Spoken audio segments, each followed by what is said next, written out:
안녕하세요. 매번 눈으로 보기만 하다가 글을 쓰는 건 처음이라 어색하네요. 저는 몇 년 전부터 시모와 연을 끊고 지내고 있는 30대 후반의 여성입니다.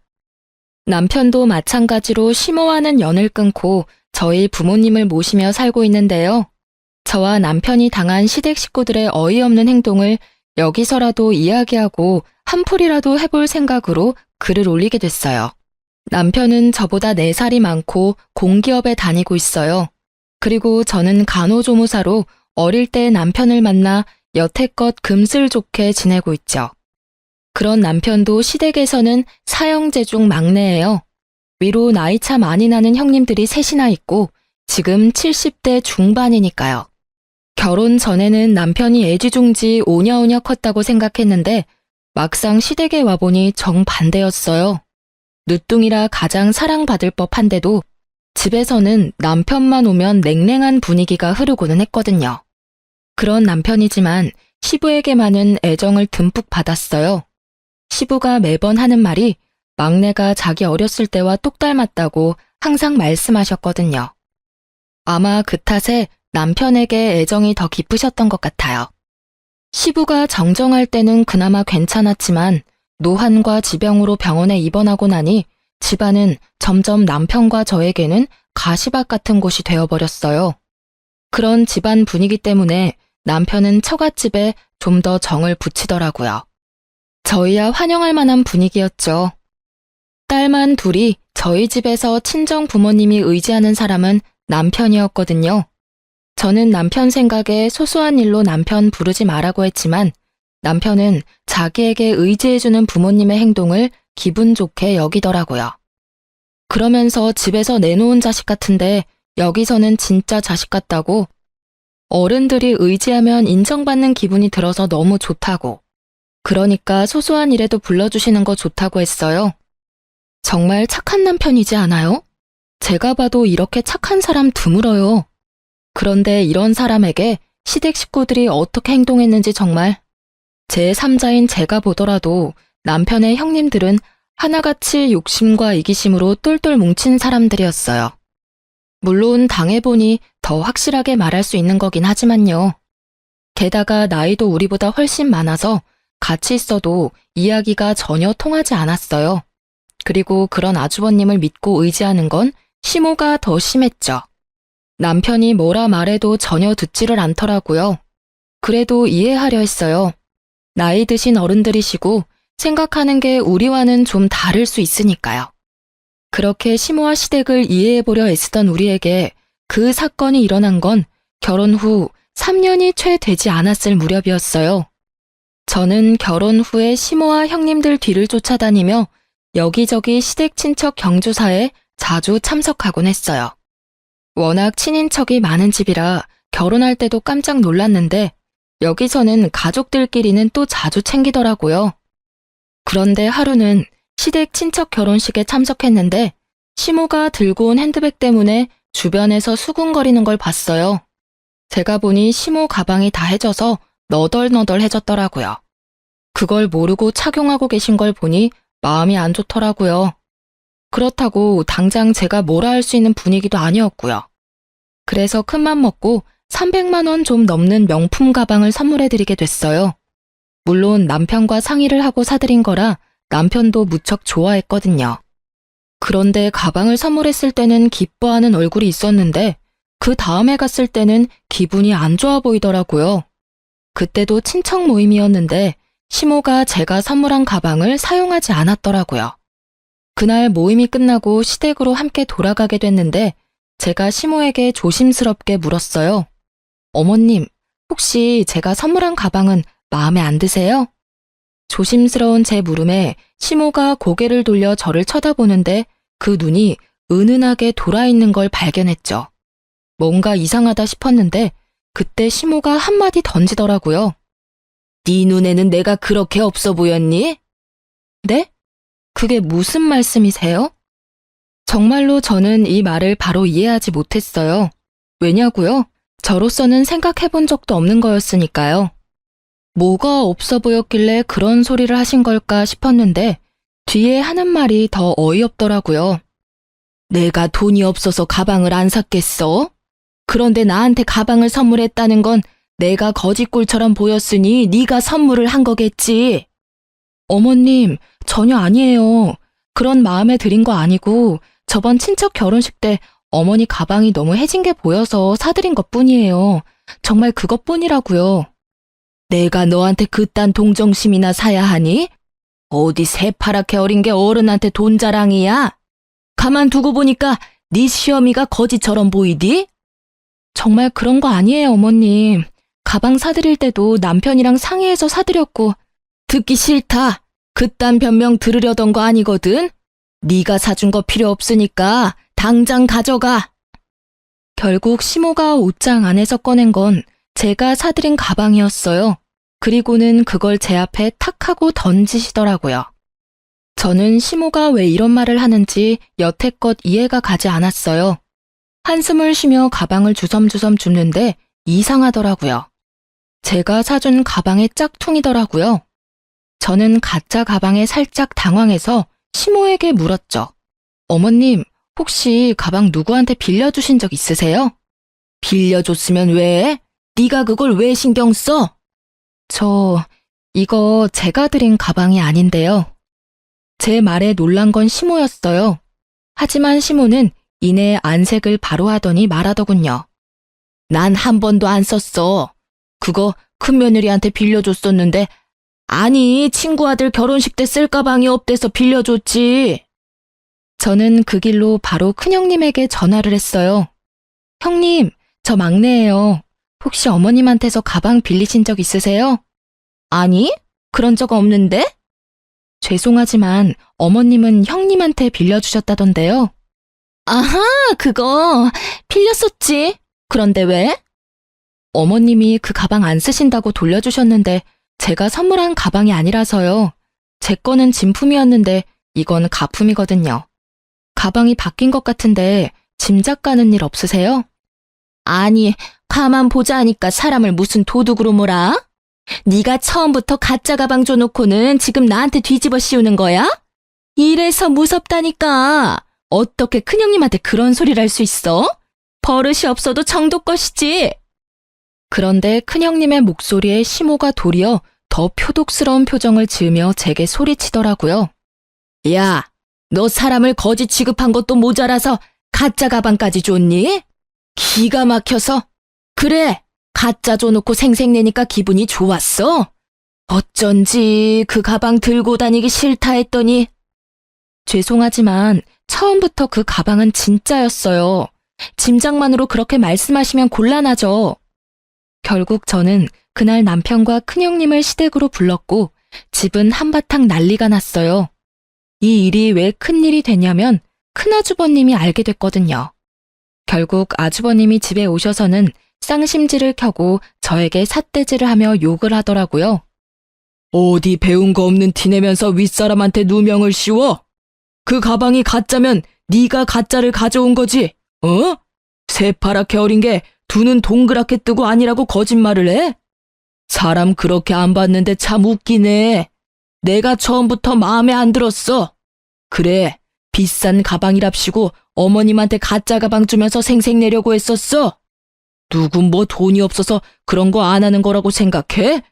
올 같지도 않게 시어른 거지 취급한 게 누군데? 아주버님들이 다 모이니 아주 파티가 났더라고요.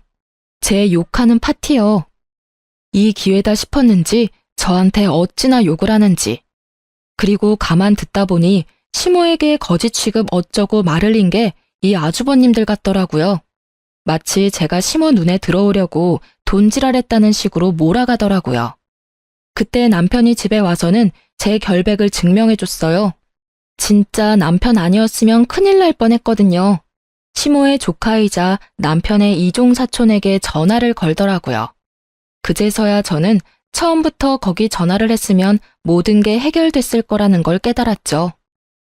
나야. 우리 와이프가 사간 그 가방 말이야. 그거 혹시 가짜는 아니었어? 무슨 소리야. 우리 매장에서 직접 산 거고 내가 직접 차까지 몰아줬잖아. 그래, 그랬지. 근데 그 가방이 지금 가짜라고 누가 우기는데 네가 이야기 좀 해줄 수 있어? 뭐? 고모, 제가 그 매장에서 일하잖아요. 그날 포장도 내가 하고 차도 몰아줬어. 중간에 바뀔 틈도 없고 바뀔 수도 없었거든요. 분명히 그거 들고 고모네 집 들어가는 거 확인했으니까 걱정하지 말아요. 글쎄 며느리가 얼마나 마음씨가 고운지 색깔부터 디자인까지 꼼꼼하게 확인하고 사갔다니까요. 그럼 며느리 요새 구하기 힘든 거 아시죠? 농담까지 섞어가며 말하는 남편의 이종사촌은 제가 가방을 산 그 매장에서 일하고 있었거든요. 그녀의 증언에 저는 누명을 벗었고요. 그 말에 형님과 아주버님들은 모두 입을 꾹 다물더라고요. 세상에 그 시끄럽던 집이 한순간에 조용해졌다니까요. 내가 가만 생각해보니까 그날 바빠서 바로 못 갖다 드렸고 나중에 갖다 드리는 과정에 집에 있는 비슷한 가방이랑 헷갈렸나 봐. 큰형님이 그렇게 인정을 했어요.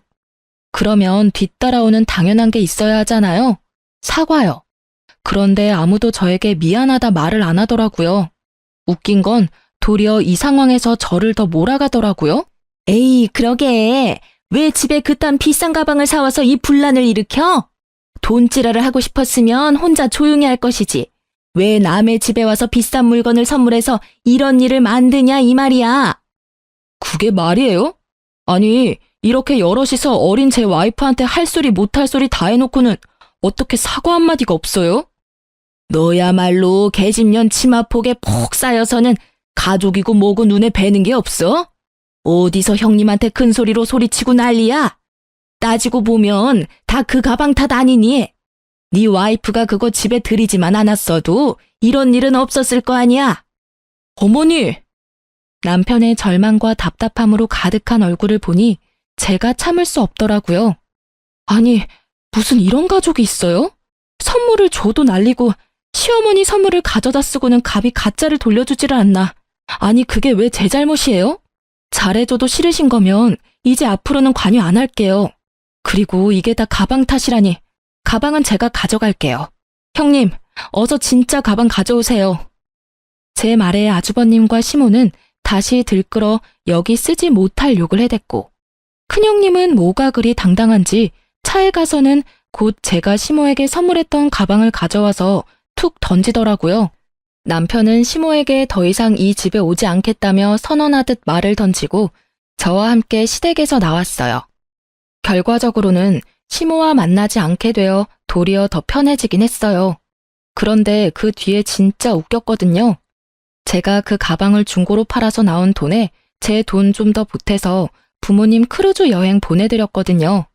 그걸 카톡 푸사에서 봤는지 시모가 연락 왔더라고요. 넌 뭔데 우리 아들 돈으로 돈지랄 하냐고요. 그래서 저도 답해드렸어요. 제가 벌어서 쓴 제 돈이고 그 가방 팔아서 모은 돈이라고요. 그랬더니 시모는 별말 없더라고요. 그런데 옆에 셋째 형님이 계셨더라고요. 셋째 형님이 하는 말도 진짜 웃겼죠. 아무리 시댁에 화난다고 해도 명절은 꼭 챙겨야 하는 거 알지? 일할 사람 없으니까 꼭 와서 거들어. 딱 보니 혼자 일해야 할 것 같으니 저한테 시켜 먹으려는 게 눈에 딱 보이더라고요. 죄송하지만 어차피 며느리 취급도 안 해주는 사람들 뿐인데 제가 왜 거길 가야 하죠? 남편도 가지 말자고 이야기 다 됐으니까 알아서 하세요. 저는 명절 때 남편과 함께 시부를 보러 요양원에 갈 예정이었지만 그 사람들에게 말하지는 않았어요. 제 말에 셋째 형님이 화가 많이 나신 것 같았지만 무시하고 전화를 끊었어요. 제가 왜 그 사람들 이야기를 들어주고 있어야 하나요? 제 일도 바쁜데 말이죠. 어쨌든 시모와는 인연을 딱 끊게 됐지만 시부와는 여전히 따로 문병도 가고 연락하며 잘 지내고 있었으니까요. 그걸로 됐다고 생각하고 있었죠. 그런데 그렇게 1, 2년 지났을 무렵이었어요. 시부에게서 연락이 왔더라고요. 아니, 오늘 가족들 모두 모이라고 했는데 너희는 왜 여태껏 안 와? 많이 바쁘냐? 아버님, 죄송한데 저희는 아무 연락도 못 받았어요. 혹시 무슨 일 있으신가요? 뭐? 왜 연락을 못 받아? 내가 분명히 중요한 이야기 있으니 다들 모이라고 분명히 이야기했는데. 아이고, 그래. 연락이 안 갔을 줄은 몰랐네. 혹시 지금 시간이 되면 집에 좀 와보거라. 뭔가 눈치를 채신 듯 화가 난 시부의 음성이 살짝 누그러지더라고요. 저는 남편과 저녁을 빨리 먹고 시댁으로 향했어요. 오랜만에 가는 길이라 기분은 그리 좋지 않았지만 시부가 있었으니까요. 그렇게 시댁에 갔는데 이미 뭔가 한바탕한 듯 분위기가 좋지 않더라고요. 3명의 아주버님과 3명의 형님들, 그리고 시무가 한꺼번에 저희를 무척 짜증나게 쳐다보더라고요. 어차피 오지 않던 시댁이라 별 상관없는 느낌으로 앉아 있었는데 시부가 갑자기 유산에 대해 이야기를 꺼내더라고요. 내가 나이가 많아. 요새 많이들 산다고는 하지만 그래봐야 10년 살까 말까지. 당장 죽을 정도는 아니지만 재수 없으면 당장 죽을지도 모를 나이고. 시부는 그렇게 자기가 가지고 있던 재산에 관한 서류를 들고 왔더라고요. 이 재산을 어떻게 나눌지 너희들하고 이야기하려고 불렀다. 시부의 말에 둘째 아주버님이 말하더라고요. 아버지, 유산 배분의 막내는 빼야 하지 않겠어요? 아니, 아무리 생각해도 시댁을 개떡같이 알잖아요. 명절에 코빼기도 안 보이고. 이 집에서 비싼 가방으로 분란만 일으켰는데 게다가 시어머니 모실 생각도 안 하는데 왜 유산을 나눠요? 그 이야기를 듣고 있는 남편의 표정이 점점 벌겋게 달아오르더라고요. 열이 받을 대로 받아서는 부글부글 끓고 있는 게 제 눈에는 훤하게 배더라고요. 남편은 이제까지 차별받았는데 마지막까지 차별받게 됐다는 생각에 완전 분노 폭발 직전이었어요. 저는 남편의 팔꿈치를 끌어당기며 진정시켰어요. 이야기나 들어보자고요. 그런데 점점 들을수록 저도 기가 막히더라고요. 맞는 말이에요, 아버지. 도대체 왜 여기 왔는지 이해가 안 가요. 제정신이 있으면 이런 자리에는 알아서 빠져야 하는 거 아니야? 어디서 뻔뻔하게 재산 탐내러 여기 와 있는 거야? 그렇게 삼형제가 나란히 저희 부부를 욕하는 와중에 시모는 우리 부부 것만 쏙 빼고 음료와 간식을 내왔더라고요. 아예 없는 사람 취급하겠다 이거죠. 결국 첫째 형님이 쐐기를 박더라고요. 아버지, 막내는 재산 분배해서 빼야 해요. 쟤네도 재산 준다 하시면 저희는 앞으로 제사 못 지내요. 저런 하이에나 같은 것들한테 줄 돈이 어디 있다고 매번 막내를 부르시는 거예요. 결국 이 대목에서 화가 난 건 남편이 아닌 저였어요. 아니, 재산 탐내는 하이에나가 누군데 우리더러 뭐라는 거예요? 우리는 여기 아버님한테 연락받고 왔고 이런 이야기 나올 줄 생각도 못했거든요. 세상에, 하이에나? 그러는 당신들이 하이에나지. 아버님 입원해 계시는 동안 제대로 와보지도 않았으면서 뭐 그렇게 효심 깊은 아들 흉내내고 있으세요? 여보, 진정해. 형님, 제가 아무것도 모른다고 생각하시나 본데 저도 이제 알 거 다 알아요. 어차피 어머니가 저 빼고 나머지 형님들한테 어머님 가지고 계시던 재산 다 나눠준 거 아니까요. 그렇다고 제가 이제껏 그에 대해 말한 적 한 번이나 있긴 해요? 그 말을 듣고 새 형님의 얼굴은 썩은 동태가 됐고 시부는 그 말에 노발대발하셨어요. 아니, 그 재산을 왜 멋대로 애들한테 물려줬어? 당신 미쳤어? 그 재산이 당신 것도 아니고 내가 맡긴 거 아니야? 아니, 그럼 어떡해요? 애들이 다 힘들다고 난린데. 결국은 애들한테 물려줬어야 할 돈들인데 아까워요? 아까운 게 아니라 그 과정에서 또 막내만 빠졌으니 하는 소리 아니야? 도대체 이 세 놈들한테 왜 나눠준 거야? 다 이유가 있어서 준 거예요. 첫째가 사업이 실패해서 빚이 좀 생겨서 어쩔 수 없이 줬고, 둘째는 주식 때문에 문제가 생겨서 줬죠. 그리고 셋째는 아시다시피 애가 약해서 얼마 전에 입원까지 하는 바람에 수입이 영 없었으니까. 우리가 아는 바에 의하면 저 말들은 다 거짓말이었거든요. 형님의 사업은 적자를 달리고 있긴 하지만 여전히 잘 돌아가고 있었고, 둘째 형님은 주식이 아니라 비트코인을 하느라 빚을 지기는 했지만 시모가 준 돈으로 또 비트코인을 해서 그 돈마저 다 말아먹었거든요. 그리고 셋째 형님은 아픈 데가 없어요. 싹 다 거짓말이었던 거죠. 솔직히 연락하며 지내지는 않아도 형제간이니 이래저래 소문들이 흘러들어올 수밖에 없거든요. 저는 어이가 없고 남편은 여전히 분노에 차 있더라고요. 어머니한테 저는 이제 더 이상 자식이 아닌 듯하니 이젠 절대로 어머니와 형님께 관여하지 않겠습니다. 아버지, 죄송해요. 그래도 아버지께는 잘할게요. 저거 봐라. 아버지 재산 탐나서 아부나 떠는 꼴 봐. 네가 그래 봐야 아버지 재산 한 푼이라도 받을 수 있을 것 같아? 우리가 못 받게 할 거야. 마누라랑 수준이 똑같지? 마누라는 명품 가방으로 시어머니 환심이나 사려 하질 않나? 지는 아버지한테 아부나 떨면서 콩고물 떨어지길 기다리질 않나? 조용히 안 해? 이것들이 한 번만 더 형제끼리 싸우면 당장 첫째 너부터 재산 분배해서 빼버릴 거니까! 결국 꽥소리를 지른 시부의 말에 형제들이 조용해졌죠. 시부도 저도 이 분위기를 보고 기가 막힌 표정만 지었어요. 아버지, 그 부분은 아버지가 알아서 하세요. 저희는 더 이상 이 집안에 관여 안 하고 싶어요. 그리고 어머니, 항상 그랬듯이 쭉 저희는 없는 사람이라고 생각하세요. 그렇게 사시는 게 어머니한테도 저한테도 맞는 것 같으니까요. 그래, 그런다고 내가 후회할 줄이나 알았어? 네가 그렇게 해준다니 내가 다 속이 시원하다. 널 아들이라 생각한 적 없으니까. 결국 남편은 시모와의 관계를 끊겠다고 말하고 집에 돌아왔어요. 자식을 저렇게 모질게 대하는 엄마를 처음 봐서 그런지 저는 집에 돌아온 뒤에도 이해가 안 가더라고요. 그런 제 속이 이렇게 답답한데 남편은 어련했겠어요? 그냥 있는 게 제일 좋은 방법 같아서 저희는 더 이상 그 집에 연연하지 않기로 했죠. 그 뒤로 한 1년은 시모에게 연락 한 번 없더라고요.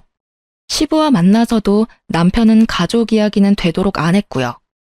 솔직히 저는 무소식이 희소식이라고 연락 없는 걸 다행으로 여겼거든요. 그런데 연락을 끊은 지 1년이 좀 더 지나서 집에 누가 찾아왔더라고요. 보니까 시모와 요양원 직원이라는 사람이 찾아왔더라고요. 시모는 우리 쪽은 쳐다도 보지 않고 여전히 없는 사람 취급이었고요. 시모와 함께 온 사람은 시모의 상황이 힘들게 됐다며 저와 남편에게 먼저 말을 꺼내더라고요. 처음에 전화를 하려고 했는데 시모가 아들 집을 안다며 그 사람을 데리고 우리 집까지 찾아온 거였어요. 사실은 어르신이 손목이 부러져서 저희 병원에 입원을 하셨거든요. 손목은 3개월 좀 더 지나서 괜찮아졌는데 그때는 보호자분들이 퇴원을 원하지 않으셨어요.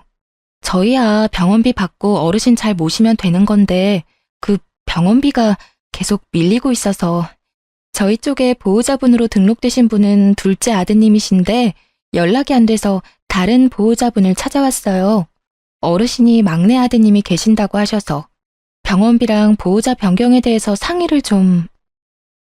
죄송하지만 저희는 시댁과 영 끊었습니다. 그걸 원하셨던 것도 어머니셨고요. 지금 이렇게 오셔서 하실 말씀은 아니실 텐데 왜 여기 왔는지 궁금하네요. 남편을 아들 취급 안 하겠다 하신 건 어머니셨잖아요. 요양원 직원은 무척이나 간곡한 표현과 말투로 이야기를 했지만 저는 그런 직원의 말을 딱 잘라버렸어요. 그 이야기를 듣던 시모의 얼굴이 점점 분노로 가득해지더니 버럭 소리치더라고요. 너랑 이야기할 거 없다. 나는 아들이랑 이야기해야겠어. 들어봐라 얘. 둘째가 보호자로 되어 있는데 그놈이 연락을 안 받아. 첫째 놈은 내가 전화하니 모르는 사람 취급이고 자기는 내 자식이 아니니 다시는 연락하지 말라고. 셋째는 자기가 의료급여 수급자라며 자기 같은 처지에 노인 하나 더 맡으면 자기가 죽는다며 앓는 소리를 하지 뭐냐. 이 썩을 것들이 아주 지 어미를 호구로 봐. 울분에 가득 찬 시모의 목소리가 분노에 가득 차 있었어요.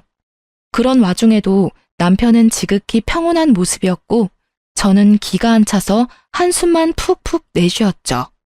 그것뿐이면 내가 말을 안 해. 내가 가지고 있던 집, 내 명의의 집까지 홀라당 팔아먹었어. 입원하고 한 달도 안 돼서 다 팔아먹었더라. 이 되먹지도 못한 것들이 나 입원시킬 때 이미 잔머리 굴려서 생각해둔 게 틀림없어. 막내야, 너희 형들이 이 모양 이 꼴이니 내가 마지막 남은 내 아들 찾아온 게 당연하지 않겠니? 응? 결국 평온한 남편 대신 제가 화를 내고야 말았어요. 이제 와서 내 아들 운운하는 모습이 너무 뻔뻔하잖아요. 아니 어머님, 사고는 형님들이 다치고 갔는데 왜 우리한테 와서 하소연하세요? 아주버님들이 연락이 안 되면 형님들께 연락해 보시던가요. 그때 어머님이 이 사람 없는 사람 취급하셨을 때 이미 저희들과의 인연은 끊겼다고요. 좋다고 꺼지라고 한 게 어머님이셨거든요. 그런데 왜 저희가 형님들이 싼 똥을 치워야 하냐고요? 너, 또 네가 문제야. 네가 내 아들 옆에서 아들한테 우리 사이를 이간질한 탓에 이렇게 우리 사이가 벌어진 거 아니냐? 막내한테 내가 잘해주지 못했다고 천륜이 그렇게 쉽게 끊기는 게 아니다. 엄연히 내가 먹고 입히고 재워줬으니 아들이 엄마를 책임져야지. 그게 인간의 도리가 아니냐? 인간의 도리를 운운하면서 그 아들을 차별하고 내친 건 기억도 안 나는가 보더라고요. 언제부터 아들 취급했다고 이런 식으로 막무가내로 구는지. 이렇게 밀어붙이니 막을 방도가 없더라고요. 그 나쁜 놈의 새끼들은 인간 새끼들도 아니야. 내 재산 다 빼내갈 때는 간이며 쓸개며 다 빼줄 것처럼 굴더니 이제는 아예 생판 모르는 남 취급이야. 이제 더 이상 이 늙은 몸에서 빼갈 것 없으니 아예 정신 나간 치매 환자 취급이나 하고 나쁜 것들.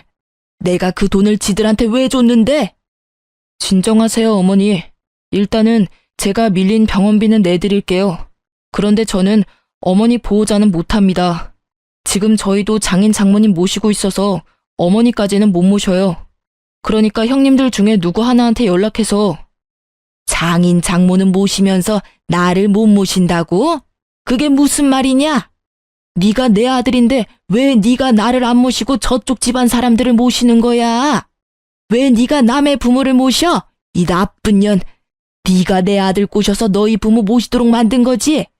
이 여우 같은 년이 처음부터 내가 알아봤어. 제가 그런 짓을 왜 하겠어요? 어머님이 이런 상황을 만들었다는 걸 정말 모르시겠어요? 본인이 자초해놓고 이제 와서 저한테 책임 전가하시는 거잖아요. 우리가 왜 어머님하고 영 끊었는지 이제는 기억도 안 나시나 보네? 어머님이 얼씨구 좋다구나 하며 우리 내칠 때는 이런 미래를 생각도 안 하셨나 봐요. 이런 망할 년을 봤나? 네가 뭐라 해도 내 아들은 법적으로 내 자식이야. 그러니까 나를 부양해야 되는 것도 법적으로 정해져 있는 거지. 난 당연한 걸 요구하는 것뿐이라고. 그만 좀 하세요, 어머니. 어머니 재산을 형님들께 물려준 것도 서운하긴 했지만 그건 어머니 재산이니 제가 왈가왈부할 게 아니라는 걸 잘 알고 있어요. 그렇지만 제가 살면서 차별받은 건 절대로 못 잊어요.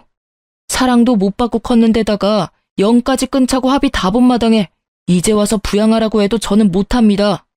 저는요, 어머니를 엄마라고 생각해 본 적 한 번도 없어요. 없는 자식 취급할 때는 이런 일 생각도 못 하셨겠죠.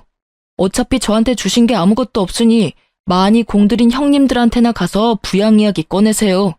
저는 어머니하고 더 이상 엮일 생각 없으니까요. 너 이 은혜도 모르는 놈, 내가 키워준 은혜도 모르고 이제 와서 뒤통수를 때려? 은혜를 원수로 갚은 건 제가 아니라 형님들이죠. 형님들한테 재산 퍼주면서 부양하라고 이야기하셨을 거 아니에요. 그런데도 약속을 안 지킨 건 형님들이지 제가 아니라고요. 그리고 키워주셨다고 하는데 저를 키운 건 아버지였어요. 어머니는 매번 무슨 일이든 저를 빼놓고 형님들만 데리고 가고 형님들에게만 사주시고 형님들에게만 말 걸어주셨잖아요.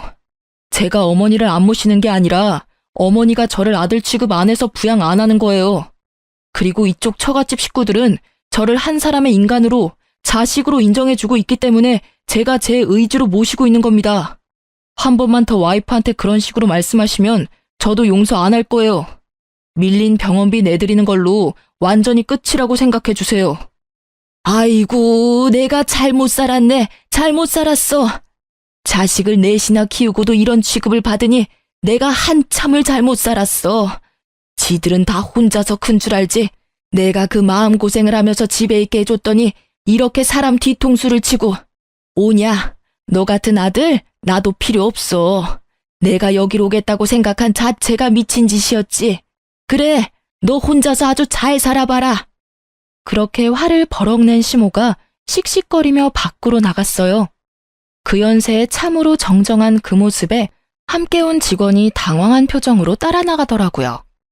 결국 남편은 직원에게 밀린 병원비는 대신 내주겠다며 계좌와 금액을 받았어요.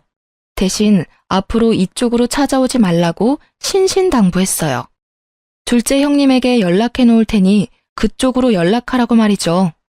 남편은 밖에서 기다리던 시모에게 자기가 마지막으로 해드릴 수 있는 거니 앞으로도 지금처럼 연락 말고 지내자고 당부를 했어요.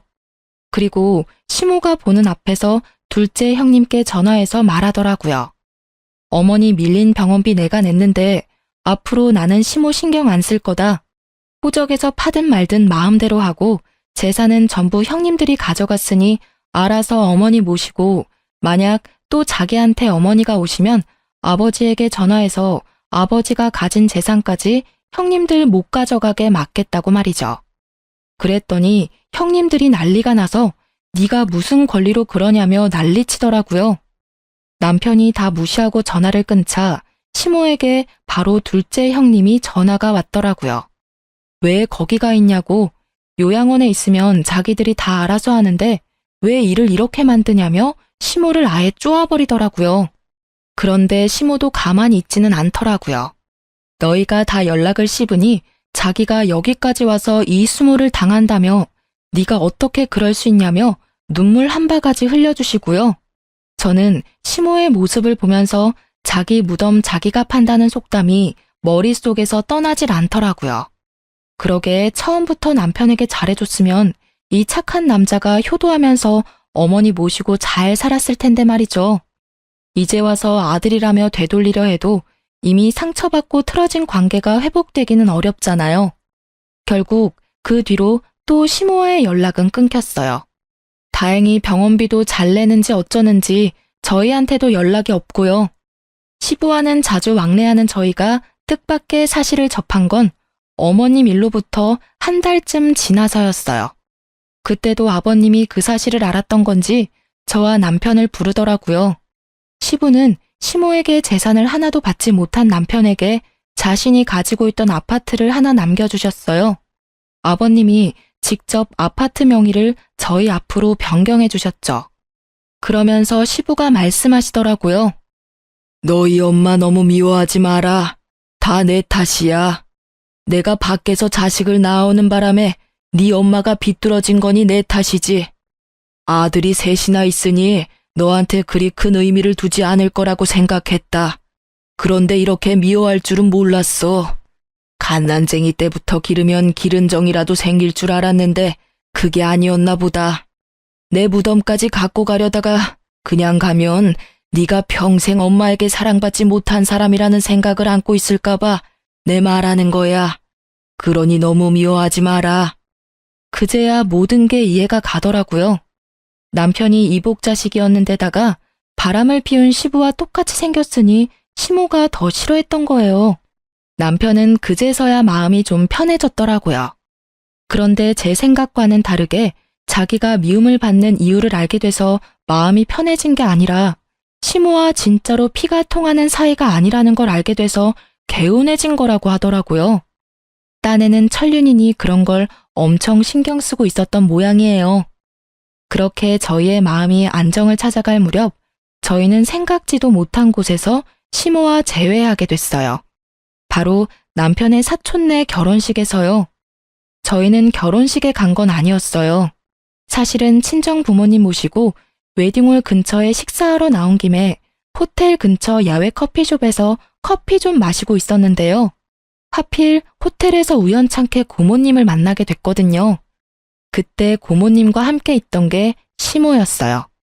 시모는 아무도 신경 써주지 않은 티가 나는 그런 모습으로 결혼식에 와 있더라고요.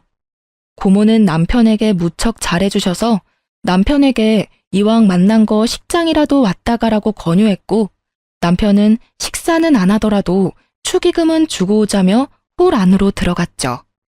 솔직히 그때 친정 부모님이 같이 계셔서 남편도 약간 당황한 것 같더라고요. 저희가 시모와 연을 끊었다고 고모님 같은 다른 친척분들과 연을 끊은 건 아니잖아요. 그래서 친정 부모님에게 먼저 양해를 구하고 같이 웨딩홀로 향했죠. 그리고 그 안에 있던 시모와 맞닥뜨린 거예요. 안녕하세요. 잘 지내셨죠? 형님들이 잘 모시고 있으신가 봐요. 시모는 저의 인사에도 제 말을 무시하고는 쳐다보지도 않더라고요. 뭐 당연히 그렇게 나오겠다 싶어서 저도 더 이상 신경 안 썼어요. 돈만 내고 가면 다시 안 볼 사람이잖아요. 그런데 그때 고모님이 말하더라고요. 어휴, 너희 형님들이 어머니를 잘 모시겠어? 언니 지금 우리 집에 와 있어. 오빠가 부탁해서 우리 집에서 같이 있는데 이 망할 놈의 자식들이 아주 연락도 없고 이번에 결혼식장 온다던데 내 한마디 해주려고. 저는 솔직히 형님들과 아주버님들을 마주치고 싶지 않아서 남편이 빨리 오기만을 기다리고 있었는데 결국은 아주버님과 형님들이 먼저 저와 마주치게 됐어요. 그런데 저와 남편에게 상냥하게 말하던 고모님이 갑자기 새 형님들을 보더니 순식간에 돌변하더라고요. 그리고는 사람이 그래도 적은 화장실 근처로 데리고 가서는 형님들에게 한 소리 퍼붓기 시작하더라고요. 너희들, 내가 니들 보려고 여기 결혼식장까지 와 있을 줄 몰랐지? 어떻게 그럴 수가 있어? 어머니를 고모한테 맡겨놓은 자식들이 세상 천지 어디에 있어? 니들 그러는 거 아니야. 돈 다 받았다고 엄마를 없는 사람 취급하고 부양 안 하려고 안간힘 쓰는 거 내가 모를 줄 알아? 저와 남편은 그 대목에서 좀 놀랐죠. 저번에 남편이 시부말을 꺼내고서는 좀 잠잠해지나 했는데 그게 아니었더라고요. 돈만 내고 여전히 요양원에 모시고 있었던 것 같더라고요. 면회도 안 가고 사람을 계속 그렇게 가둬놓으니 결국 시모가 시부에게 연락을 했고 시부는 고모에게 연락해서 시모를 좀 봐주라고 한 것 같았어요. 참으로 대단한 형제들이다 싶었어요. 이렇게 고모의 한마디에 형님들과 아주머님들은 모두 시모를 외면하며 모르는 일인 척하고 있더라고요. 그러면서 하는 말이 더 웃겼어요. 아니, 고모는 외부인이면서 남의 집안사에 왜 그리 간섭이에요? 엄마 모시고 있다고 그거 하나로 우리한테 이러시는 거면 크게 곤란하죠. 저희도 요양원에서 어머니 잘 모시고 있었는데 그걸 강제로 빼온 게 고모잖아요. 내가 빼왔어? 니들이 병원비 또 밀리는 바람에 내가 돈 내주고 내가 데려온 거지. 너희들 아버지가 나한테 부탁을 하더라. 너희 엄마가 너희들한테 얼마나 잘해줬는지 몰라서 이런 식으로 굴어? 그래서 어떻게 할 거니? 엄마 모실 거야 말 거야? 내가 모시면 나는 너희한테서 돈 다 받아낼 거니까 알아서 하고 요양원에 맡길 거면 돈이라도 똑바로 내던가. 저희가 알아서 할 테니까 저희한테 넘기세요. 그러게 뭐하러 어머니 데려가셔서 사서 고생하시는 거예요? 그 말에 터진 건 고모님이 아니라 시모였어요. 야, 이 나쁜 놈아! 너 내가 너를 그렇게 키웠어? 어떻게 형제 셋이 나란히 나를 물먹일 수가 있어? 너희들 내가 연락할 때마다 바쁘다고 하면서 다른 형제들한테 전화하라며 미뤘지? 그리고 며느리들, 너희들도 마찬가지야. 내가 전화하면 바쁘다고 끊기 바쁘고 뭐 돈 나갈 일 있으면 돈 없다며 돈 원할 때만 찾지 말라고 소리 빽 지르고. 너희가 인간이야? 인간 탈을 쓴 짐승이지? 그래, 나한테서 돈 될 만한 거 다 가져가고 나니 이제 이 늙은이는 바람 빠진 풍선같이 쓸모가 없지? 이럴 줄 알았으면 내가 너희들한테 잘해줄 일이 아니었어. 막내 하나한테 다 물려주는 건데. 봐라, 지 부모도 아닌 처가 식구들까지 챙기며 살고 있는 걸 봐. 내가 저걸 보면서 얼마나 후회가 됐는지 아냐? 나한테 잘하겠다고 입으로만 백날 이야기하는 너네들이 아니라 행동으로 모든 걸 보여주는 막내한테 투자했어야 했어, 이 망할 놈들아.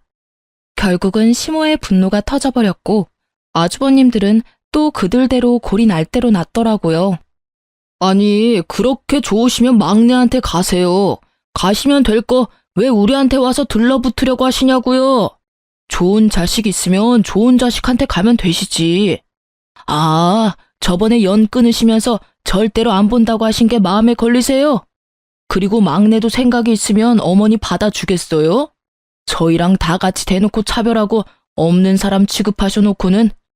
너희들이 아니었으면 내가 그렇게 하지도 않았겠지. 그리고 너희들은 내가 가지고 있는 게 없다고 생각하나 본데 내가 가지고 있는 하나가 아직 있어. 그거는 너희한테 절대로 안 주기로 했다. 벌써 수령인까지 싹 다 바꿨거든, 내 사망보험금. 시모의 입에서 사망보험금이라는 단어가 나오자 형님들과 아주머님들의 눈빛이 정말 순식간에 바뀌더라고요. 그러면서 갑자기 형님들이 어머니에게로 달려가서는 이산가족 상봉한 것처럼 어머니, 어머니, 우리랑 같이 가세요 하며 곡소리를 내는데 이건 뭐 거의 꽁트였죠. 남의 결혼식에서 이렇게 웃긴 연극 찍는 것도 참 어찌 보면 대단한 재능이잖아요. 보통 뻔뻔해서는 이런 일을 할 수 없으니까요. 정말 그 꼴을 보는데 기도 안 차더라고요. 그런 가족들을 한심한 표정으로 지켜보던 고모가 한 말씀 던지셨어요. 사망보험금 하나에 다시 또 이렇게 부모님 사랑이 샘솟냐? 언니, 내가 이 말까진 안 하려고 했는데 도대체 자식 농사를 어떻게 한 거유? 이 눈들 좀 봐. 세상에 그렇게 모셔가라고 할 때는 왜 자기들한테 떠넘기냐며 눈에 쌍심지를 켜고 달려들더니 보험금 한마디에 아주 효자가 셋이나 생겼네. 말해봐요. 어떻게 키우면 저런 불효자를 셋이나 만드는지. 고모님의 빈정거림에 시모의 얼굴이 벌겋게 달아오르더라고요. 그럴 수밖에요. 그 사망보험금 단어 하나에 시모를 무시하고 이쪽 저쪽 보내기 바빴던 형제들이 아주 효자가 돼서 내가 모시네 너는 안 되네 하고 있으니 말이죠. 게다가 친척 결혼식이다 보니 남편 친척 사람들이 모두 모여있던 자리라 그 사람들의 눈을 완전히 피할 수는 없었거든요. 그 친척들이 혀를 차며 시모와 새 아주버님께 한 말씀씩 던지더라고요. 저것도 자식이라고? 자네 자식들은 없다 생각하는 게 낫겠네. 저거야 원 자식이 아니라 빚쟁이지. 돈을 그만큼 뿌리면 뭐래? 자식들이 인간이 덜 됐는데. 그래, 사망보험금 혹시라도 자식들한테 미리 넘기지 마. 그러다가 또 저번처럼 팽당하고 요양원에서 천덕꾸러기 신세 못 면해. 저것들 얼굴 봐봐. 저거 사람 얼굴인가? 아주 돈벌레 같은 인간들이구만. 그 훈수두는 말에 시모의 수치스러움이 극에 달했고 결국 시모는 아주버님들에게 너희에게는 절대 안 준다며 소리를 꽥 지르고는 나가버리더라고요. 저희는 뭐 시모에게 보험금이 있든 없든 알 바 아니니까요. 그 사람들 일이니 그냥 구경했죠. 좋은 구경 잘했어요. 많은 사람들이 처음에는 우리 남편과 제 탓을 많이 했거든요. 그런데 이렇게 많은 친인척들 앞에서 우리가 잘못된 게 아니라는 걸 아주버님과 형님들이 몸소 알려주셔서 저희는 나쁜 사람에서 벗어났거든요. 그 뒤로 고모님과 연락이 돼서 소식을 들었는데 참으로 딱하고 웃기더라고요. 새 형님들이 눈에 불을 켜고 시모를 쫓아다닌대요. 셋이서 피 터지게 싸우는데 유산 나눠 가를 때보다 더하다고 해요. 시모는 그런 자식들의 모습에도 도리어 화가 더 난다고 하시더래요. 그럴 수밖에 없죠. 이제껏 무시하다 사망보험금 때문에 자기한테 잘해주다니. 물론 보험금 받을 때는 시모가 죽고 난 다음이지만 그 전에 수급자 변경하면 또 버림받을까봐 전전긍긍하고 있는 게 뻔하잖아요. 그런데 고모가 몰래 알려주시기를 시모에게는 사망보험금이 없대요. 사망보험금 이야기는 고모가 시모에게 이야기해준 거였고 시모가 그걸 이용하고 있다는 거더라고요. 그걸 모르는 형제들이 열심히 시모에게 돈을 쓰고 있으니 웃긴 꼴이죠. 저러다 사망보험금 없다는 걸 알고 나면 어떻게 행동할지 궁금하네요. 그러게 착한 막내 아들에게 잘 좀 해줬으면 평생 잘 모시고 살았을 일을. 본인 고생길을 본인이 알아서 가고 있는 게 참 딱하다며 고모님이 한탄하는 소리가 마음에 와닿더라고요. 저희 부부는 그런 싸움들에서 벗어나 친정 부모님들과 함께 여행도 다니며 진짜 가족다운 즐거움을 느끼고 살고 있어요. 시모와 아주버님들을 만나지 않으니 세상이 평화로워요. 남편은 결혼식에서 시모와 형님의 모습을 보고 하나도 변하지 않은 그들의 태도에 마음을 많이 놓았다고 해요. 그리고 저도 솔직히 그분들 덕택에 남편이 우리 부모님에게 많이 의지하고 또 의지되어줘서 고마운 상황이고요. 좋은 자식 내치고 하나같이 욕심 많고 이기심으로 똘똘 뭉친 자식들만 남긴 시모가 참으로 딱하지만 한편으로는 그런 행동이 저희 집에는 도움이 되어 다행이라는 생각도 듭니다. 제 사연이 생각보다 길었네요. 쓰다 보니 쌓인 것들을 풀어내느라 말이 길어진 것 같아요. 긴 글 읽어주셔서 고맙습니다.